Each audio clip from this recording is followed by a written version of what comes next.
Speed fighter planes have changed much since World War I. But can pilots keep pace with today's high-tech killing machines? Is more technology the answer for Top Gun and beyond?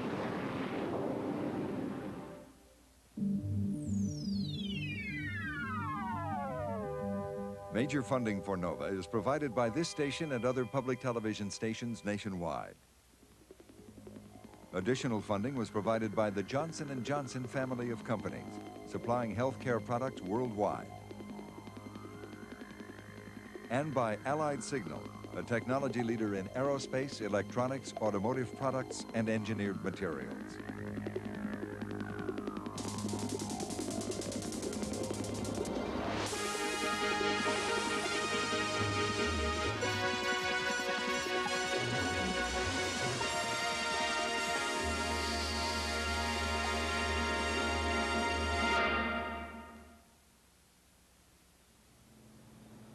This brave young man is about to have the oxygen supply to his brain temporarily turned off. His heart will falter. The doctors and attendants concede that it could even stop. And while all this is going on, he'll actually weigh over half a ton. All right, I need your name and rank. Name, Darren L. Petrie. Rank, Senior Airman. Senior Airman Pete Petrie is a research volunteer at the Aeromedical Center at Brooks Air Force Base in Texas. In this experiment, his body will be subject to 9 times the force of gravity in what must be the world's most grueling roller coaster ride, the centrifuge. Scientists here are seeking answers to questions of grave military concern. Can today's fighter pilots cope with the physical and psychological demands placed upon them in combat? Or have we designed a generation of fighters so technologically advanced that they push the pilot beyond the limits of human physiology? Okay, Base going turning south there.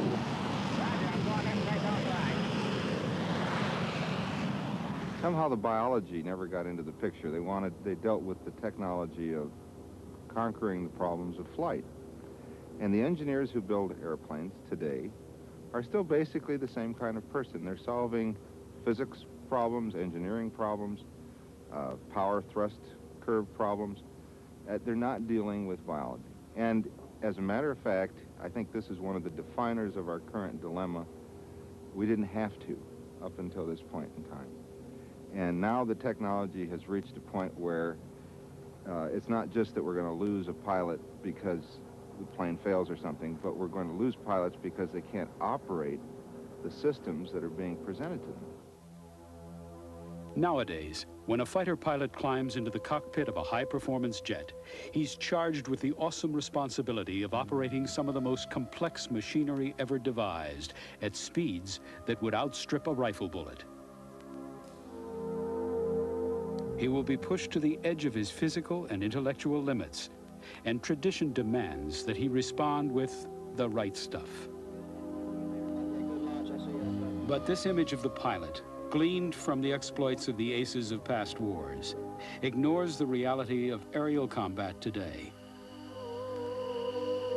As these highly trained pilots know, their own human frailty may be more of a threat than the enemy in today's complex and powerful high-performance jets.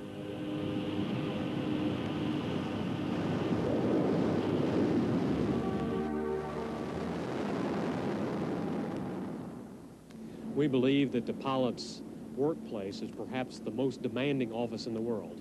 Not only must the pilot attend to all the information that's presented on a myriad of controls and displays, he has to do this while being shot at, pulling G's, worrying about getting killed, or missing something that may be flying in from the ground or from another air threat. Also, he has to be concerned about where his friends are located, because he certainly doesn't want to shoot down one of the friendlies. So we feel that perhaps combining all of these things, that the fighter pilot's role is perhaps the most demanding one of any job in the world. I see him loud and clear. the speeds have increased, but the problem is that it doesn't have anything to do with the actual speed. It's the relative closure and how quick things happen. In World War II, possibly, we could still see a formation of fighters 20 miles away, and traveling at 300 or 400 knots, we had a good bit of time to think about that. Now 20 miles away is only 30 seconds before I have to start doing something really important. In the past, when I saw an adversary, I immediately started thinking ahead, not how I can kill him now, but how I can maneuver through space, conserve my energy, and wind up in a position to employ the weapons. I don't have time for that anymore. I simply say, there he is. I look around quickly to see if I'm safe, pull the airplane toward him, employ the ordnance instantly, and get out of there. So, see him, kill him, and leave quickly. That grim but simple motto, see him, kill him, and leave quickly, is in fact what fighter tactics have always been about. Today, there are 6,500 aircraft. That's 43% of all American naval and Air Force planes which qualify as fighters. But this aggregate figure obscures a wide variety of capabilities and technologies that reflect a continuing debate within the military. Should we invest in high-tech or low-tech warplanes? Do we buy a few highly capable but extremely expensive multi-role aircraft, or lots of cheaper single-purpose planes? And, of course, that debate is fueled by intelligence estimates which indicate that the Soviet fighter force may outnumber ours by at least 2 to 1. Currently, the fighters in the U.S. Armed Services straddle the divide. This is the General Dynamics F-16. Short range, lightweight, supremely agile, and at $16 million each, it's the Air Force's relatively cheap frontline dogfight.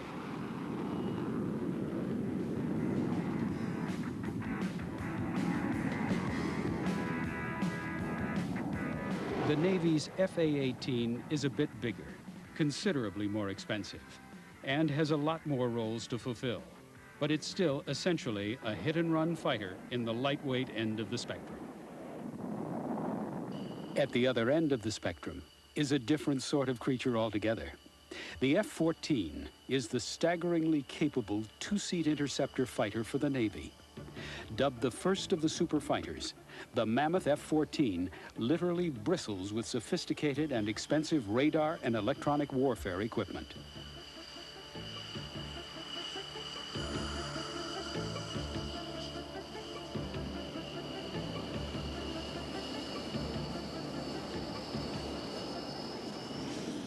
There's a joke that goes around the industry that says that the airplanes of today are designed by PhDs, they're built by guys with master's degrees, they're flown by people with bachelor's degrees, and they're maintained by people with high school educations. And that's part of the problem, is that they're just too sophisticated. The Navy justifies the whopping $43 million price tag for each plane by claiming that the F-14 can strike up to 6 targets at once over ranges in excess of 100 miles using its $1 million-a-shot Phoenix missiles.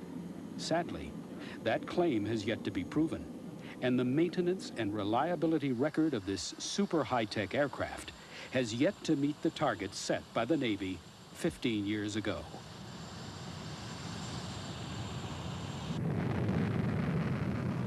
But from the pilot's point of view, it's the F-15 which is arguably the most complex of them all, because he alone commands the various engine, navigation, flight control, and weapon systems. His missions in this remarkable aircraft will range from intercepting long-range intruders, like this Soviet bomber known to NATO forces as the Bear, to tangling with adversaries in what's called the furball of a conventional dogfight. For many observers, the $39 million F-15 epitomizes technology's ability to combat by its quality the quantity of the Soviet threat. For other, less convinced commentators, it's a classic example of an almost religious belief in a technology that is in danger of overwhelming today's fighter pilot. In the F-15 cockpit, for example, there are 300 switches, 75 different displays, 11 switches on the control stick, and 9 switches on the throttle. Complexity on this mind-numbing scale would have been inconceivable to the pilots of the F-15's distant cousin, the tiny Fokker triplane, although both were designed to fulfill the same mission. 50 years of aeronautical development separate these two interceptor fighters. 50 years in which the quest for power, range, height, and speed has produced quite shattering performance. Aeronautical designers refer to what's known as an aircraft's flight envelope when talking about its performance. It's a pictorial representation of the limits of an aircraft's capabilities.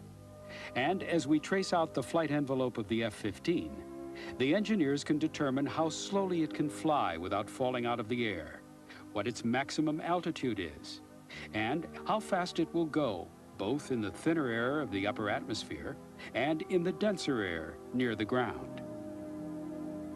It's taken half a century of aircraft development to create a flight envelope this large. And by comparison, the triplane's envelope seems absurdly limited. In today's terms, that limited capability seems almost comical. But in fact, when the triplane first went into service with Manfred von Richthofen's Flying Circus, so called because of the garish colors they used to identify each other in the melee of a dogfight, it was a resounding success. Its 3 wings generated a lot of lift, enabling it to climb higher and faster than many of its enemies. In combination with a large single-piece rudder, a short fuselage, and plenty of power, that lift also meant that the tiny triplane was a very maneuverable and effective fighter aircraft. Actually, these aircraft were as modern in 1917 as an F-14 would be today. They were state-of-the-art, and the engineers knew quite a bit about airplane design. Some of the problems they ran into was that they lacked a lot of things that we now consider essential. For example, they had no brakes, they had no oxygen system, they had no radios, they had no pressurization, and of course they had no parachutes. Well, just made you think about you're up there off the ground, and you sure couldn't step out and save yourself if anything happened. You just had to be brave and sit up there and ride it out. Wasn't a damn thing you could do about it. You didn't like it, you didn't have to like it. Bob Todd was barely 20 when he shot down his first Fokker triplane in May of 1917. Within 3 hectic weeks after claiming 4 further kills, he became officially one of America's first aces. He was later shot down himself and spent the rest of the war in a German prison. In a sense, he was lucky, because the horrifyingly short life expectancy of a World War I fighter pilot was a chillingly brief 17 hours in the air. Just 3 short years before Bob Todd's exploits as World War I started, sporting planes were being used only for reconnaissance. But as pilots began to take their pistols and rifles up with them, they spawned a new and deadly art form, dogfighting. Before long, as new designs of airplanes were entering the fray almost every month, the tricks of aerial combat were being learned and practiced. The objective was always a brutally simple one. Maneuver into position behind your adversary and then pump bullets into his aircraft until you hit something vital, a main spar, the engine, or him. The skill, of course, lay in the techniques of turning the tables on an enemy that was behind you and maneuvering into position behind him. There was nothing chivalrous or gallant about this endeavor. It was a matter of kill or be killed. But, as has been characteristic of the decision-making surrounding fighter design throughout this century, the conflicting qualities of speed and maneuverability were fundamentally misunderstood.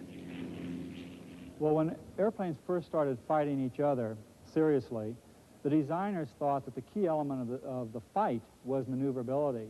And so for most of World War I, they designed aircraft with multiple wings so that the aircraft would get a lot of lift and would be able to turn very rapidly. It also had the advantage of that the aircraft would be more secure and that you could wire the wings together. Had they looked at their own data, however, they would have found out that most of the kills, in fact 80% of all kills in World War I, were actually when one plane made a single pass at another and hit the pilot before he ever knew what was happening, and then would just fly away. But they did not know this, and so they kind of went down a false road, if you will, and they designed two-wing airplanes, and they even designed three-wing airplanes in 1917. This concept had a life that went on through the 20s, but by the 30s, we knew that the single-wing airplane, being faster, was a much better killing machine.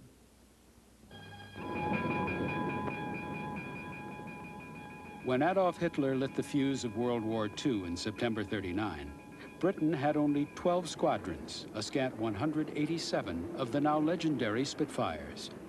Along with the Hawker Hurricane, their mettle was tested in the summer of 1940 in what was to become known as the Battle of Britain. High above Kent, the so-called Garden of England, the Spitfire was proving that it was both quick and agile. Like the Fokker triplane and the F-15, it was a classic fighter interceptor. But as the experiences of the previous World War might have indicated, of the two qualities in a fighter, speed proved more important than agility, and the race for power began to dominate the design of these killing machines.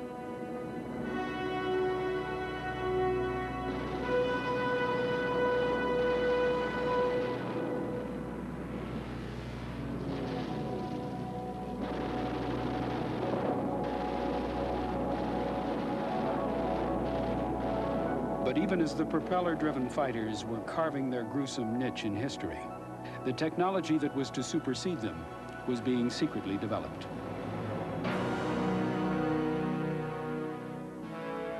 The Messerschmitt 262 was Germany's first fully operational jet fighter. Along with its contemporary, the British Meteor, the first jet flights in 1942 and 3 were secretly ringing the death knell for propeller-driven aircraft. But by the time this brilliant technology entered either the Royal Air Force or the Luftwaffe, the war was as good as lost for the Nazis. The German Messerschmitt 262 did enter the fray briefly, however, in late 1944, and the effect on the Allied fighter pilots who saw this new aeronautical miracle was religious. Holy Moses, look at that! Very religious. We knew we'd been given a clue they were coming. And, but when we first saw them, it was kind of unbelievable, their speed and their agility. The only way we battled them was to try to get in their way. Fortunately, Hitler was an idiot. He didn't use them properly at all. The 262 ended its combat days as a ground attack bomber, rather than as the high-speed interceptor that it clearly was. But by its invention, the jet had brought other revolutions. The high-tech 262 was frankly a major headache as far as endurance, maintainability, and reliability were concerned. And for the pilot, the new complexities of jet engine control and management meant that the cockpit was now an unfamiliar nightmare of switches and dials. But there's a saying in fighter aviation that speed is life. And with a top speed of 540 miles per hour, the extra 100 miles an hour that this aircraft gained over its closest prop-driven rivals was too seductive to ignore. After the war, we had air forces such as the Soviet Air Force and the Royal Air Force and the United States Air Force, the United States Army Air Forces, that had come through the war with thousands of airplanes. But after the war, those air forces were obsolescent. Immediately, the jet had rendered them so. The jet promised a whole new era of air combat, of engagements at high speed, at the ability to undertake slashing attacks and what we term blow-through attacks that were simply unavailable to the era of propeller-driven airplanes, the ability to make repetitive attacks, and all these very much took time to get used to. Basically, during the post-war periods following any war, we have always seen cries that the era of dogfighting is over, the era of dogfighting is past.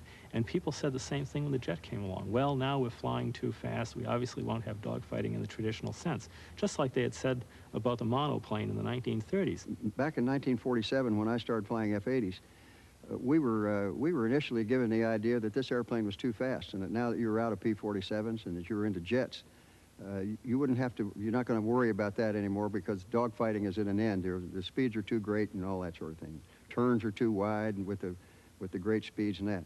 Well, we didn't know all that, so we just kept right on dogfighting with the airplanes, and it was a fine dogfighter.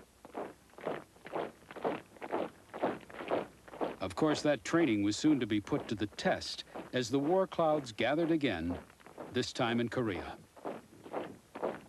And perhaps inevitably, a new classic fighter rose to the occasion. A direct descendant of the triplane and the Spitfire, the F-86 Sabre was the first swept-wing jet fighter in the West, and its speed and maneuverability won many converts and many battles. But back in Washington, the quest for the first supersonic fighter was echoing through the labyrinths of the Pentagon. Before long, maneuverability was again discarded in favor of the holy grail of power and speed, and again the art of dogfighting was out of fashion.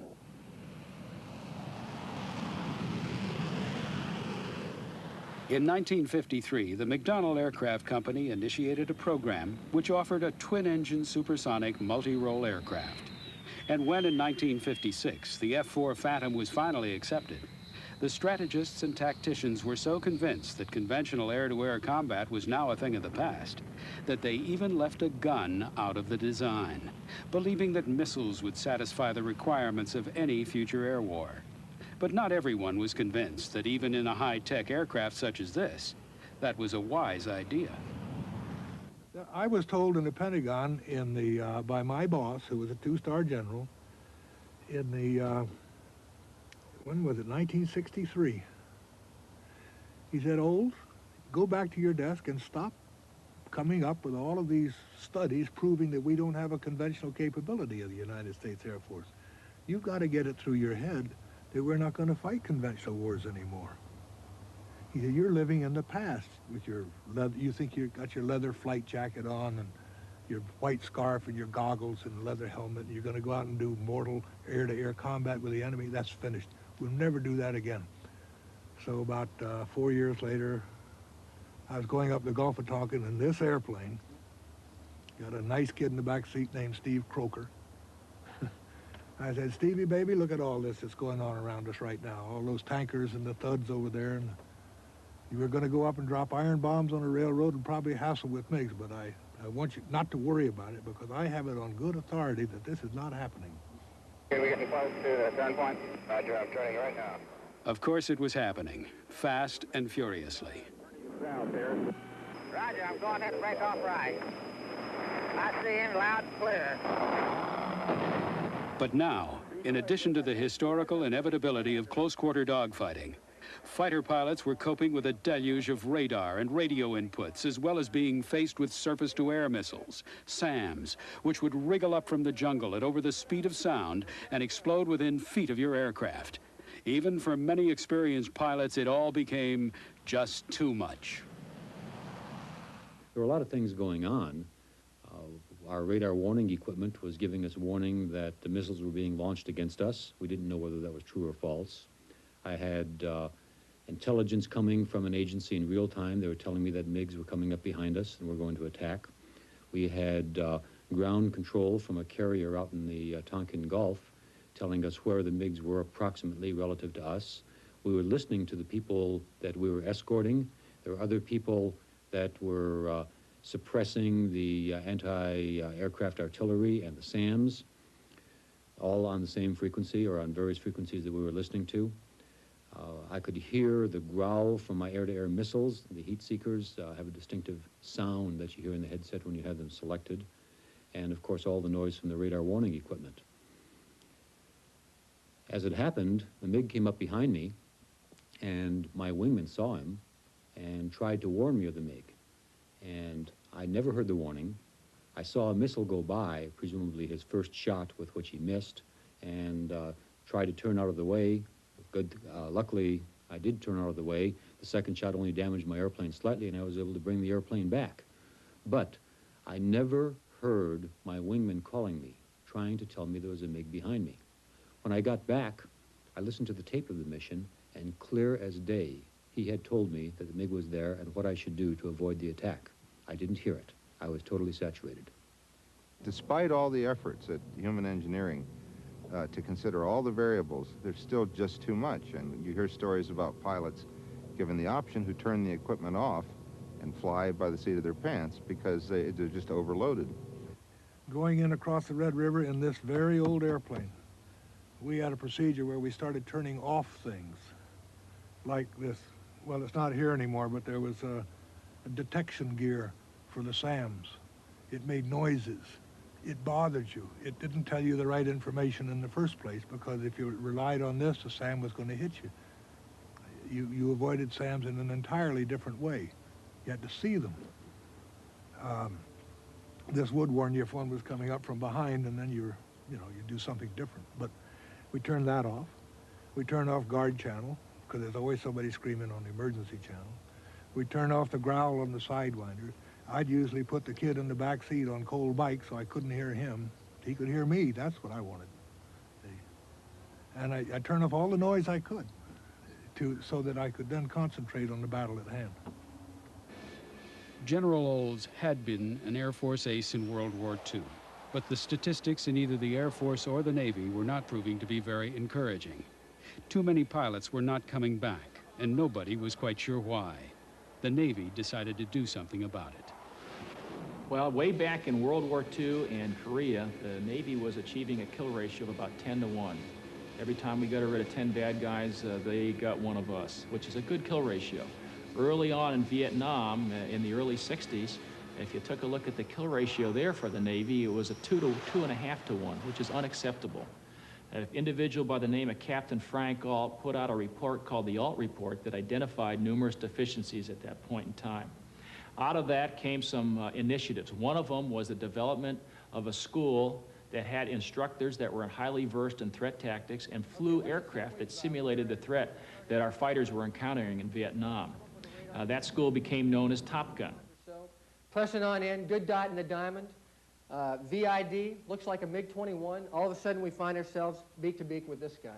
Well, as these students returned to the fleet or returned to their squadrons and went back into the Vietnam era, that year, 1972, the Navy's air-to-air kill ratio went up to almost 13 to 1.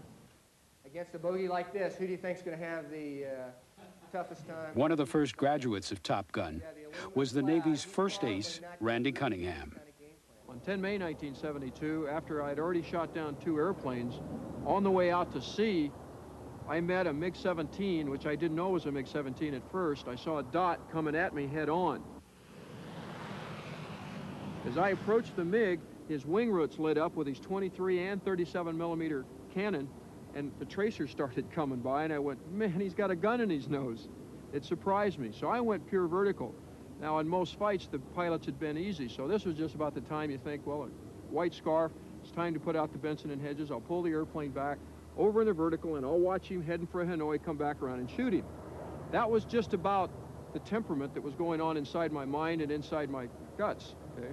But as I came back over the top, straining over the back of the ejection seat to see him running, instead what he did is went into the pure vertical with me, and we were going canopy to canopy, maybe 50 to 75 feet apart.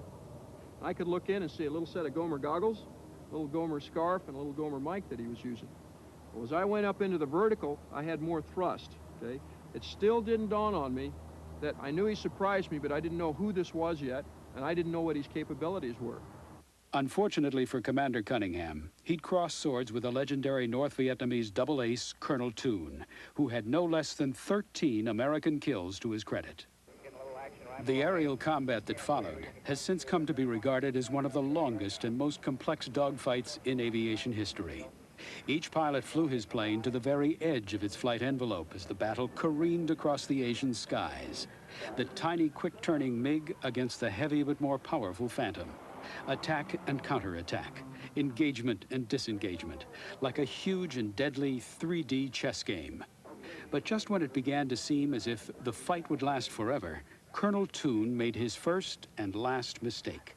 For the briefest of moments, the outwitted Vietnamese ace was vulnerable.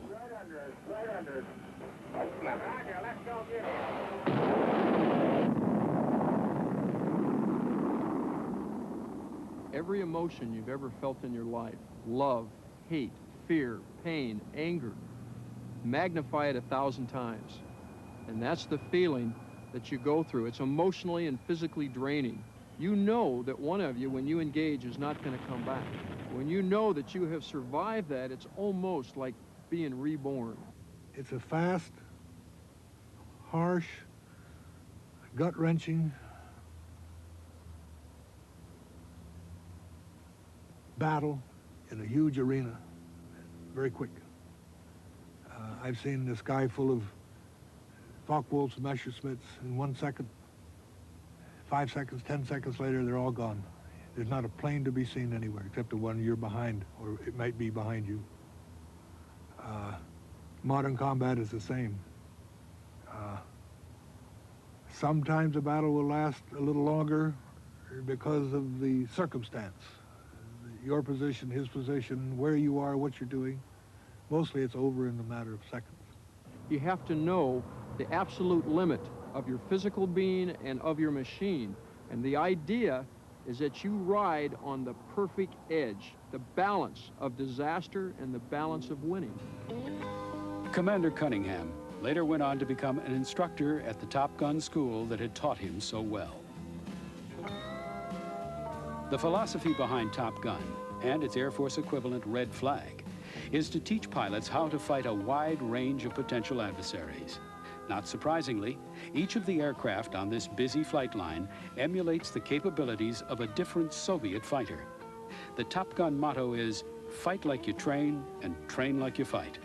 But one of the ironies of Top Gun's success is that the instructors flying low-technology A4 and F5 aircraft day in and day out are beating, or to use the jargon, waxing the students in the high-tech F-14s with embarrassing regularity. Indeed, as the Red Baron is reported to have said, it's not the crate, but the man sitting in it that counts. For many, the lesson is a simple one. Invest in lots of pilots and invest in training them in lots of lower-tech aircraft. This message has been acknowledged by the Pentagon, but not yet adopted by the admirals and generals who, it seems, would rather their fighter pilots be equipped with the best machines that money can buy. Here's what happens. You have an airplane that's very sophisticated, costs a lot of money. Therefore, you can't build very many of them because we do have a fixed budget. Every year it's fixed. So we say, well, we can procure X number of airplanes. Well, if we can only have that number, then we've got to have the very best money can buy because Americans have always been willing to trade treasure for blood. So we're going to make that a very sophisticated airplane, and we're going to give that guy the capability to do everything. It's going to be able to get all kinds of information, and he's going to be able to do all kinds of things with it. As a result, because we can't have as many airplanes, we have to give it more capability, so he has to do more, the pilot has to do more, and as a result, he gets overloaded, and in my opinion, is going to get shot down while he's trying to figure out what he's doing. Nowadays, that logic also confronts the pilot with his own physical limitations. Turning corners in an airplane at speed produces G's, the forces that mimic gravity. G-forces have been a factor in aerial combat since World War I. But today's fighters are so fast and so maneuverable that the high G's they inflict on the pilot's body and brain can seriously impair his flying ability. Commander Charles Heater Heatley describes the sensation of G's.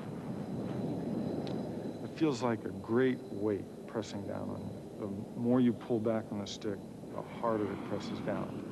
And what you feel is the oxygen mask pressing on your nose. You feel the skin coming down on your face. Sweat from your brow just seems to come down in currents in front of your eyes. As soon as it pops out of your forehead, it goes straight down in front of your eyes. And you can feel your lungs being pressed on your diaphragm, and you just sort of scrunch into the seat. And in fact, I notice after a first couple turns in an ACM engagement, I can raise my seat a little bit and get a little more height in the cockpit. because what was normal is now a couple inches less than normal. But there is far more to G's than discomfort or being able to change your seating position. With the power available to today's fighter pilot, he can turn and turn until he runs out of gas, and sustaining high G's for more than a second or two brings other less welcome physiological effects. You start to see dots out here, and it starts to close in, and color goes away. So when things start turning into black and white, you start letting loose of the stick. And if you keep pulling, you get what's called tunnel vision. You can only see an area about this big. And if you continue to pull, everything goes black. And when it goes black, you can still hear the radio, you still know you're flying, you still know you're in an airplane, and it is now time to unload and get the blood back in your head. If you don't get back off the stick, pretty soon, not only will you lose your vision, you'll lose consciousness, and then you have G-induced loss of consciousness. If it were possible to see inside a pilot's brain when he is subject to high G's, we would see that the principal problem was one of oxygen starvation. Like other cells in his body, brain cells need oxygen. Oxygen-rich blood is pumped by the heart into the exquisitely fine circuitry of the cerebrovascular system. But when exposed to high G's, that blood begins to weigh more. At about 4 or 5 times the force of gravity, the heart's pumping action ceases to be effective, and the blood pressure in the head falls to 0. This denies the brain cells the oxygen that's vital to their continued activity. And within 3 seconds, they stop functioning and the pilot lapses into unconsciousness. The big problem is that most people, especially in single-seat fighters, don't know they've had the event. They just feel a little bit dizzy or whatever. Nowadays, the F-16, which is behind me, and the F-15 and others have videotapes, and it records the whole flight out there. So now, because the information is better, even though you're in a single-seat fighter, we can play the videos back and say, holy cow, I was asleep during this period of time. For the video you're about to see, holy cow would be an understatement. Were it not for the fact that this recording, specially cleared for NOVA, was acquired during a training mission in a 2-seater aircraft, the following sequence, the aircraft it was recorded in and the pilot flying the plane, would not be around today. In this first frame of the recording, we see the New Mexico desert from a height of 24,000 feet, shown on the right vertical scale. The speed is displayed on the left vertical and shows 420 knots. The G rating is displayed as a figure at the top of the left-hand scale. For the moment, while the plane is in a gentle left-hand turn, it reads 1.2 G. The air combat instructor, sitting in the back seat, identifies an intruding aircraft at right 130. The pilot commences a fast, hard pull further to the left. It's a 7G pull, and it hurts.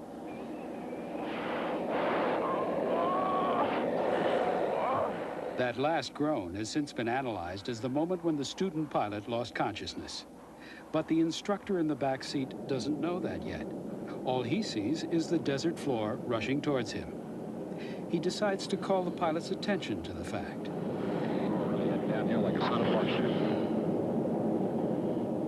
a The G reading is now back to normal, around 1 G, and the pilot is recovering, but not quickly enough. The cool instructor offers some more advice.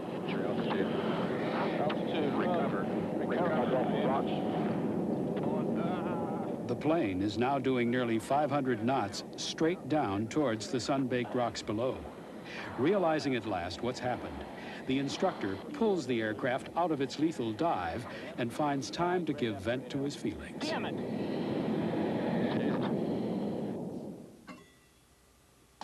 It's now estimated that over 20 pilots have died in the last 5 years as a result of accidents due to losing consciousness under the excessive G forces of the new super agile fighters. Here at Brooks Air Force Base, a comprehensive research program is being conducted in the centrifuge to establish the exact nature of the way the body responds to Gs and the full extent of the pilot's incapacitation.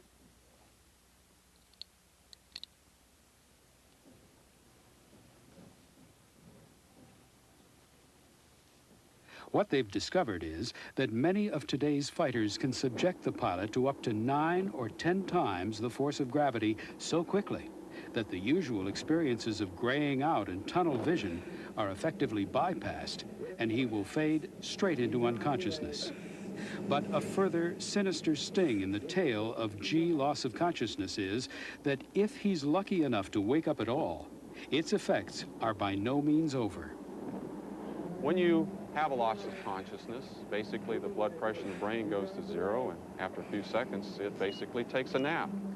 And you go through this, what we call an absolute incapacitation period of time. During this time, your mind is elsewhere. It's in a dreamlike world. You could be on the planet Mars or whatever. As the blood gets back into the brain and all those centers start working again, you start waking up and you realize that you are again a human being, that you're in an airplane. In fact, you're piloting, and all of a sudden you look out in front and there are some trees in front of you and pull on the stick and you save your life. Now, in peacetime, for a military pilot, that's about all he really needs, because the only real threat out there is hitting the ground. The problem is, for military aviation, is the wartime consequences of a GLC. Not only do you go through the 12 seconds of absolute incapacitation and then this 12 seconds of waking up into this dreamlike state, the problem is your higher learning centers, your cognitive skills, the skills that we as fighter pilots learn, that's flying, dogfighting, and dropping bombs, they don't start working for at least 2 minutes, and sometimes as long as 4 minutes.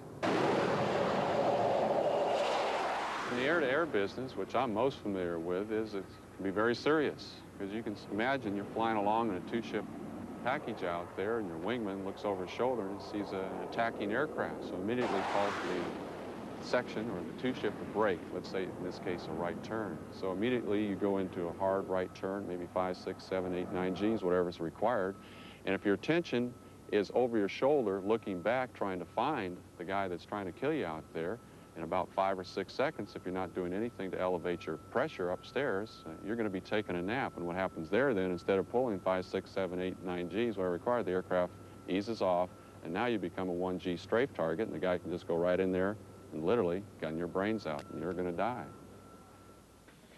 Traditionally, the inappropriately named G suit, which is actually an inflatable corset with legs, has offered some measure of support to the pilot by squeezing his legs and stomach to prevent his blood from pooling in his feet. But even at their best, these suits only offer an extra G or so of enhanced tolerance.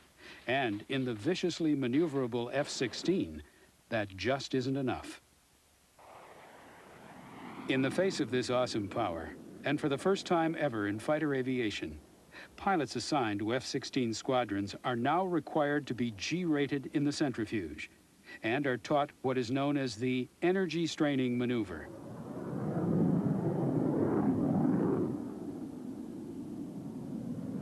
Subject is ready. Brake. Brake is activated. Pressure. Pilots and doctors alike coyly describe this exercise as exactly like straining on the toilet when you're constipated. This may be faintly embarrassing, acutely uncomfortable, and when performed on the ground at 1G, very dangerous. But in high G maneuvers, it can win an extra 3 Gs of tolerance for the pilot. Our whole purpose is to give them the confidence and the knowledge that they can operate at the higher G levels without taking a nap and maybe having a bad day. Hello. Hello. I repeat. Hello. In an effort to further reduce the stresses on the pilot, this highly computerized version of the F-16 can actually talk. Brake, fuel, 5.6 pounds. Advisory altitude. The principal objective, of course, is to present the pilot with auditory information, which previously had to be read from a dial or a display. But a secondary benefit relates to G-induced loss of consciousness. If the plane believes that the pilot is diving too quickly towards the ground, it will tell him so. And if he ignores the warning or can't hear it because he's unconscious, the plane will take over and fly him to safety. Although there are myriad displays and dials which tell the pilot about the status of the aircraft, until now there's been nothing to tell the aircraft about the status of the pilot. This study, being conducted by doctors at Edwards Air Force Base in California, monitors the pilot's brain waves while he's flying so that eventually the plane will be able to judge whether the guy at the controls is awake, asleep, or somewhere in between. And that goes right to the equipment.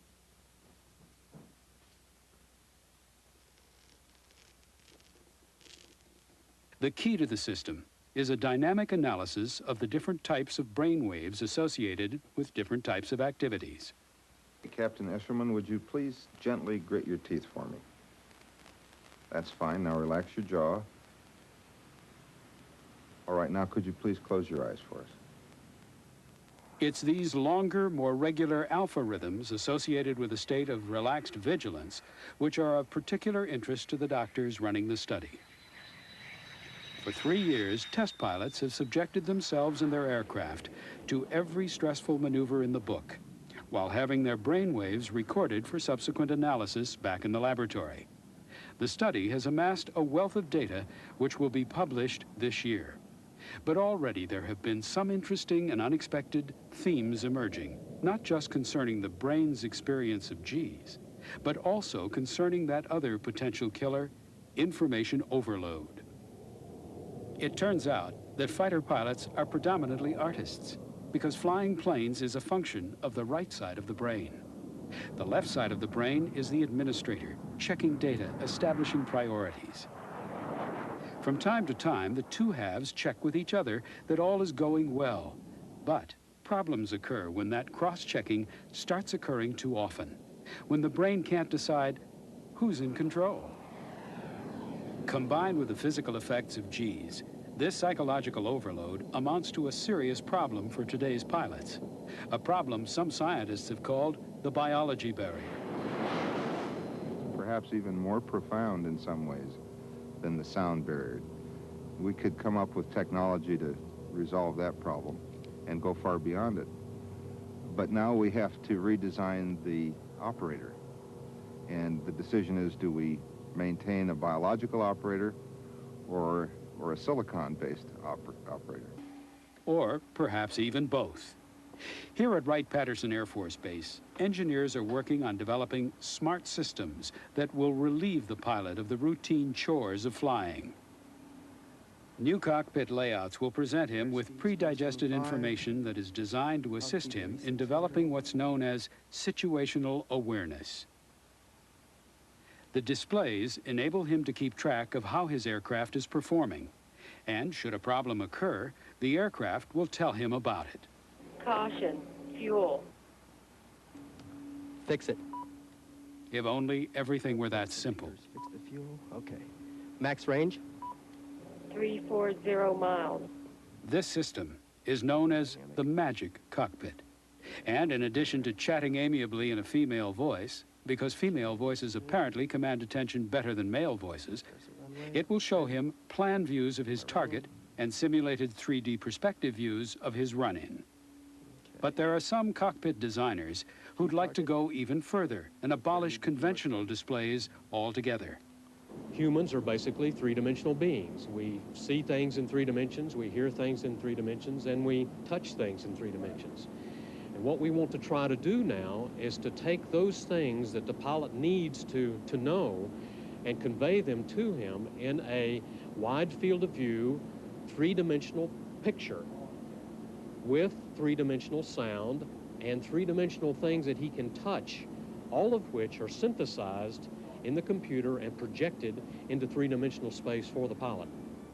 And inside what must be the zaniest helmet ever devised, this is what the pilot sees. Like some fantastic arcade game of the future, the pilot flies through a world that the computer has devised for him, based upon the known characteristics of the F-15 and its potential adversaries. In this Tron-like 3D arena, he can take off and land, navigate to preset coordinates, and he can fire his guns if need be, there is still a gun, and activate his missiles, all by voice control. Selected. The engineers readily admit that these futuristic concepts are likely to remain impractical for at least the next 8 to 10 years, And clearly, no pilot could be persuaded to dogfight pulling G's with a ridiculous contraption like this on his head.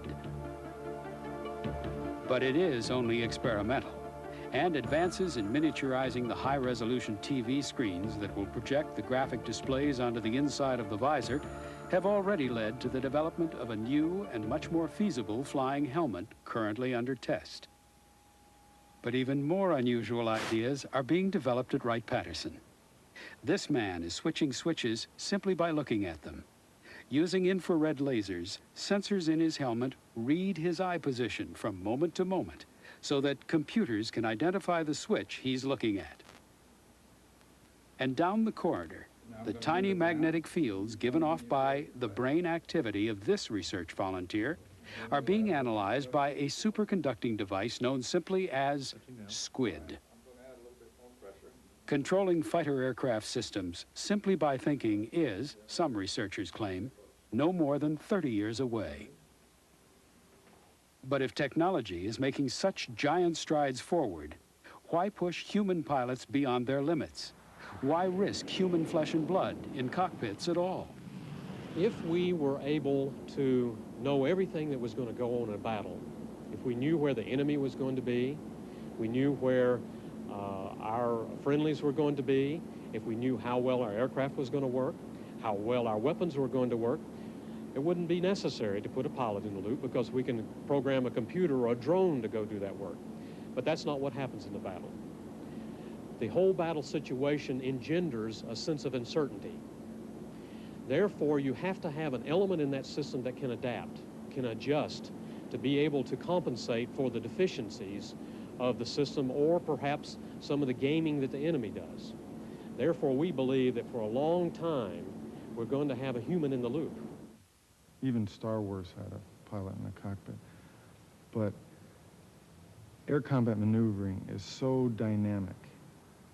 The human element brings flexibility that I think will actually be the key to success out there, because there's just no substitute for being on the spot, in the air, seeing who's injured, who's not damaged, who's in trouble, who's not in trouble. There's all sorts of things that a pilot can do at the scene that someone far away from the scene, remotely flying it or computer-controlled airplane, will never, ever be able to figure out. Consequently, you still need to train to the basics of dogfighting that probably haven't changed since the days of World War I. A barrel roll is still a barrel roll, and a Immelmann still an Immelmann. We still do flat and rolling scissors, and we still need a gun on the aircraft to be able to shoot that guy when he's 500 feet out in front of us, which is well within the minimum ranges of all of our sophisticated missiles. But it's certainly not within the minimum range of a bullet. Which brings us right back to where it all started. Here at Top Gun, the cream of the Navy's fighter pilots learn how to employ World War I tactics with 21st century technology against numerous but essentially low-tech foes. For years, the comment attributed to Lenin that quantity has a quality all its own seemed to be driving the design of Soviet fighters. But recently, all that seems to have been changing. Right now, we're looking at a much more capable airplane. In this case, anyone know what this is? MiG-29. Exactly right. MiG-29 Fulcrum. Much more capable airplane in terms of all those performance factors we talked about earlier on. The MiG-29 Fulcrum and its equally high-tech comrades, the Su-27 and the MiG-31, are high-performance 21st century fighters. Some say they're equal in sophistication to the F-15 and the F-14. And certainly their electronic capabilities are being viewed with envy in the West. As the Soviets move from low-tech quantity towards disquietingly better quality, the West agonizes over whether or not to shift its emphasis the other way, from technological quality towards more quantity.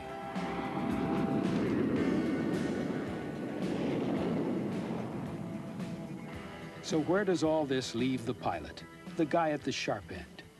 What he seems to need is reliable and appropriate machines, not necessarily the most expensive ones, that will enable him to get on with the job we're asking him to do. While there are many opinions about how to equip the squadrons of tomorrow, one thing is clear.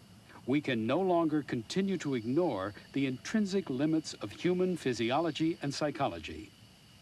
Technology has brought these highly educated, highly trained pilots face to face with what has been referred to in this program as the biology barrier. If pilots are to remain in the cockpit at all in the future, technology will have to find a way to overcome that barrier as well.